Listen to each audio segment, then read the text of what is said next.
Helicopter দেখা গেছে। মাননীয় প্রধানমন্ত্রী এগিয়ে আসছেন আমাদের জনসভার দিকে। সবাই একবার পতাকা নাড়িয়ে, টুপি নাড়িয়ে, গামছা নাড়িয়ে তাকে অভিনন্দন করুন, যিনি বারবার পশ্চিমবাংলায় আসছেন পশ্চিমবাংলার মানুষের জীবনের ভাগ্যের পরিবর্তনের জন্য। যতটা সম্ভব করার তিনি করেছেন, আগামী দিনে আরো করবেন। তাই নরেন্দ্র মোদী খালি বাংলায় নয়, সারা দেশে নয়, সারা বিশ্বের কাছে একটা আশার কেন্দ্র। যুদ্ধ বন্ধ করতে মোদীজি, আবহাওয়া কেন পরিবর্তন হচ্ছে, ক্লাইমেট চেঞ্জ সমাধান কে করবে? মোদীজি। ঝগড়া বাঁধাবে কে? মোদীজি। সেই মোদীজি আজ আমাদের কলকাতায় উপস্থিত হয়েছেন, তাকে আমরা স্বাগত জানাচ্ছি। এখনো মোদীজির হেলিকপ্টার আসেনি, পেছনে আসছে। সবাই মিলে তাকে স্বাগত জানান। ভারত মাতা কি, এমন জোরে স্লোগান দিন যাতে মাননীয় নরেন্দ্র মোদী হেলিকপ্টার থেকে আমাদের আওয়াজ পান। নরেন্দ্র মোদী জিন্দাবাদ, নরেন্দ্র মোদী জিন্দাবাদ, নরেন্দ্র মোদী স্বাগতম, নরেন্দ্র মোদী স্বাগতম, নরেন্দ্র মোদী স্বাগতম, কলকাতা মহানগরীতে নরেন্দ্র মোদী স্বাগতম।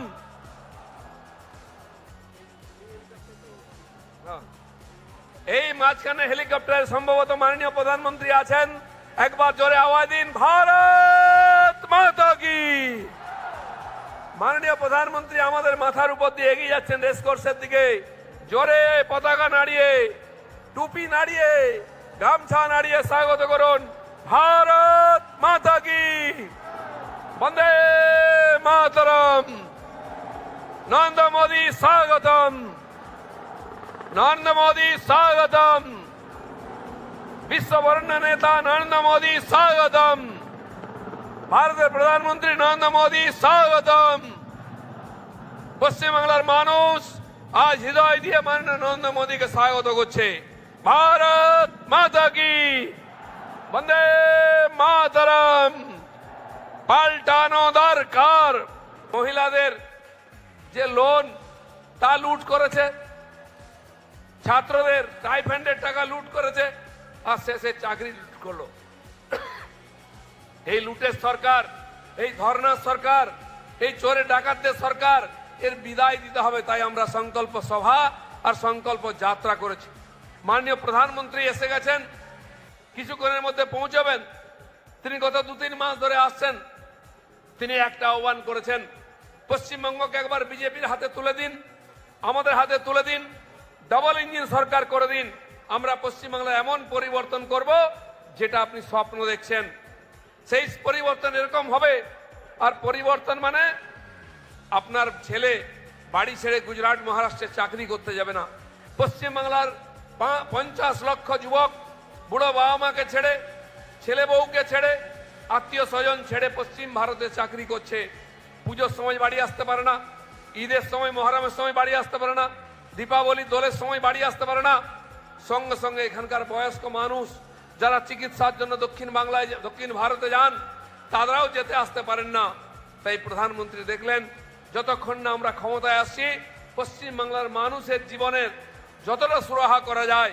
তাই গত 2 মাসে তিনি পশ্চিমবঙ্গকে 12টা ট্রেন দিয়েছেন। 12টা, তার মধ্যে 6টা তো বন্দে ভারত আছে। এছাড়া অমৃত ভারত ছাড়াও এক্সপ্রেস ট্রেন, যাতে এই 50 লক্ষ ছেলে বছরে একবার বাড়ি আসতে পারে। যে বয়স্করা এখানে চিকিৎসার অভাবে কষ্ট পাচ্ছেন, হসপিটালে ডাক্তার নেই, নার্স নেই, ওষুধ নাই, তারা চেন্নাই, মুম্বাই, ভেলোর, দিল্লি যান চিকিৎসা করতে, যাতে তারা যেতে পারেন, তাই ট্রেন দিয়েছেন। আমাদের বাড়ির ছেলে মেয়েরা উচ্চ শিক্ষার জন্য চেন্নাই, ব্যাঙ্গালোর, মুম্বাই, দিল্লিতে পড়তে যায়, তারা যাতে যাতায়াত করতে পারে, তাই প্রধানমন্ত্রী ট্রেন দিয়েছেন। আর এই ট্রেন শিলিগুড়ি থেকে আরম্ভ করে রাধিকাপুর, বালুরঘাট, মালদা, শিয়ালদা, কলকাতা এবং হাওড়া থেকে ট্রেন ছাড়ছে। সেই জায়গায় যাচ্ছে, চেন্নাই যাচ্ছে, বেঙ্গালুরু যাচ্ছে, মুম্বাই যাচ্ছে, উত্তরপ্রদেশের লখনৌ, দিল্লি, গুজরাট, যেখানে আমাদের ছেলেরা চাকরি করে, যেখানে পড়াশোনা করে, এই ট্রেনগুলি তার সঙ্গে সম্পর্ক রাখছে। মাননীয় প্রধানমন্ত্রী আজকেও 600 কোটি টাকার বেশি বিভিন্ন প্রজেক্ট ঘোষণা করবেন। এর আগে খড়গপুর থেকে কাশী শিলিগুড়ি থেকে কাশি গ্রিনফিল্ড রোড বানিয়ে দিচ্ছেন, 4 lane road, 4 lane, third lane হয়ে গেছে, রেলওয়ে 4th লেন তৈরি হচ্ছে। প্রথম বন্দে ভারত স্লিপার ক্লাস কলকাতার কালীঘাট থেকে গুয়াহাটির কামাখ্যা পর্যন্ত এই যাত্রা শুরু করেছে, বাঙালিকে প্রথম দিয়েছেন প্রধানমন্ত্রী। এখানে রাজ্যে রাজ্যে যেমন এয়ারপোর্ট হয়েছে, পশ্চিমবাংলায়ও কলকাতা, বাগডোগরা, দুর্গাপুরের সঙ্গে সঙ্গে বার্নপুর, কুচবিহার, বালুরঘাট একাধিক এয়ারপোর্ট দিয়েছেন যাতে মানুষ যাতায়াত করতে পারে, এখানে শিল্পের উন্নতি হয়। কিন্তু এখানে যে সরকার আছে তার ইমেজ এমন হয়ে গেছে, কোন শিল্পপতি ভয়ে আসেন না। 2 বছর হয়নি উড়িষ্যাতে আমাদের সরকার হয়েছে, এখানকার বহু শিল্পপতি তাদের এখানে জমি থাকা সত্ত্বেও এখানে কারখানা না করে উড়িষ্যার কটকের কাছে গিয়ে কারখানা করছেন। 1 বছরের 1.5 বছরের মধ্যে তাদের জমি পেয়ে গেছেন, কারখানার কাজ শুরু হয়ে গেছে, পাঁচিল শুরু হয়ে গেছে, কারখানা তৈরি হচ্ছে, কিন্তু পশ্চিমবাংলায় জমি পড়ে আছে। 10 বছর ধরে এখানে আইটি কোম্পানি থেকে বিভিন্ন কোম্পানির জমি পেয়েছে, কারখানা করছে না, চাকরি হচ্ছে না, চাকরির জন্য আমাদের বাইরে যেতে হচ্ছে।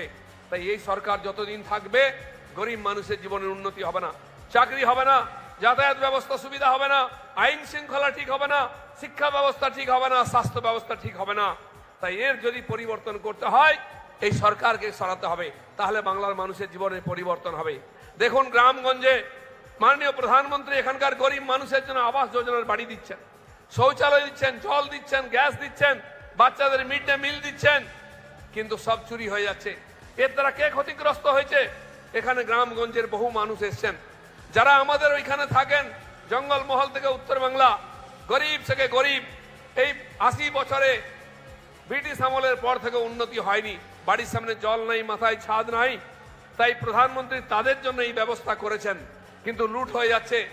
গরিব মানুষ, সাঁওতাল আদিবাসী, সাঁওতাল, ভূমিজ, মুন্ডা, সবর, উড়াও, খেড়িয়া, কুর্মি, ধোপা, নাপিত, ছুতর, কামার, কুমোর, এ সমস্ত মানুষ যারা গ্রাম বাংলায় থাকেন, খেটে খান, যাদেরকে 5 বছর ধরে মাননীয় প্রধানমন্ত্রী বাড়ি বাড়ি রেশন পৌঁছে দিচ্ছেন, সেই মানুষগুলির আবাস যোজনার টাকা চুরি হয়েছে, বাড়ির সামনে শুদ্ধ পানীয় জলের টাকা চুরি হয়েছে, ফুটপাতের টাকা চুরি হয়েছে, জেলা পরিষদ পঞ্চায়েতের টাকা চুরি হয়েছে, গ্যাসের টাকা থেকে রেশনের টাকা চুরি হয়েছে।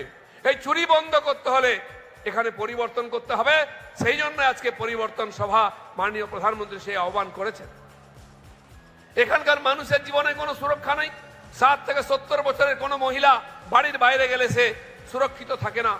আপনার বাড়ির মেয়ে স্কুল যাক, টিউশন যাক, যতক্ষণ না ফিরে আসে আমরা বারবার ফোন করি, খোঁজ করি কোথায় গেল মেয়েটা। বাড়ির মেয়েরা, বউরা যদি বাজার হাট যান, সন্ধ্যা হয়ে গেলে আমরা চিন্তায় থাকি ঠিকঠাক ফিরবে তো। কারণ হাজার হাজার মহিলা, মেয়ে পশ্চিমবাংলার গ্রামগঞ্জ থেকে গায়েব হয়ে যাচ্ছে। পুলিশের কাছে যান, সে একটা রিপোর্ট নেয় না, এফআইআর নেয় না, বলছে দেখুন কোথায় আত্মীয় বাড়ি গেছে, কোন ছেলের সঙ্গে পালিয়ে গেছে, পুলিশের কোনো দায়িত্ব নাই। পুলিশ খালি টিএমসির নেতাদের প্রোটেকশন দিচ্ছে, কাটমানি তুলে পার্টিকে দিচ্ছে, আর দিদিমণির সভাতে লোক নিয়ে আসে। এছাড়া পশ্চিমবঙ্গে পুলিশের কোনো কাজ নাই। আজ যেই নির্বাচন শুরু হয়ে গেছে পরিস্থিতি, সব জায়গায় আমাদের কর্মীদের কেস দেওয়া হচ্ছে, কিংবা পুরোনো কেসে তাদেরকে অ্যারেস্ট করা হচ্ছে। আমি পুলিশের বন্ধুদের বলে দিচ্ছি, চিরদিন কাহারও সমান নেই যায়। নির্বাচনের পরিবর্তনের হাওয়া চারদিকে শুরু হয়ে গেছে, সেই পরিবর্তনটা খেয়াল করে নিজেদের ব্যবহার ঠিক করুন। সিপিএম ভেবেছিল আজীবন থাকবে, চলে গেছে। তার আগে কংগ্রেস গেছে, গেছে তো গেছে, খুঁজে পাওয়া যায় না নমুনা হিসাবে। আজ টিএমসির পালা, তারা নিজেদেরকে ভগবান মনে করছে। তার ইঞ্চি সাইজে, ফুট সাইজের নেতারা নিজেদেরকে বাহুবলী মনে করছে। বিজেপির লোকেদের কষ্ট দেওয়া, কেস দেওয়া, মারা, দোকানপাট বন্ধ করে দেওয়া।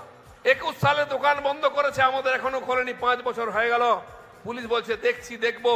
জীবিকা হারিয়ে গেছে আমাদের সেই কর্মীকে গুজরাট, মহারাষ্ট্রে যেতে হচ্ছে পরিযায়ী শ্রমিক হয়ে। এরকম একটা নয়, দুটো নয়, 6 হাজার হাজার কর্মীর সঙ্গে ঘটেছে। বাংলার বাইরে যেখানে যাবেন, বাংলার ছেলেকে দেখবেন লেবার, বেয়ারার, ওয়েটার এইসব কাজ করতে। এর থেকে পরিবর্তন চাই, তাই আমরা পরিবর্তন সংকল্প সভাতে এসেছি। আমাদের ভিডিও ভালো লাগলে লাইক আর শেয়ার করুন, কমেন্ট সেকশনে গিয়ে জানান আপনাদের মতামত। আরো ভিডিও পেতে আমাদের চ্যানেল এখনই সাবস্ক্রাইব করুন এবং প্রতি মুহূর্তের খবরের আপডেট পেতে প্রেস করুন বেল আইকন।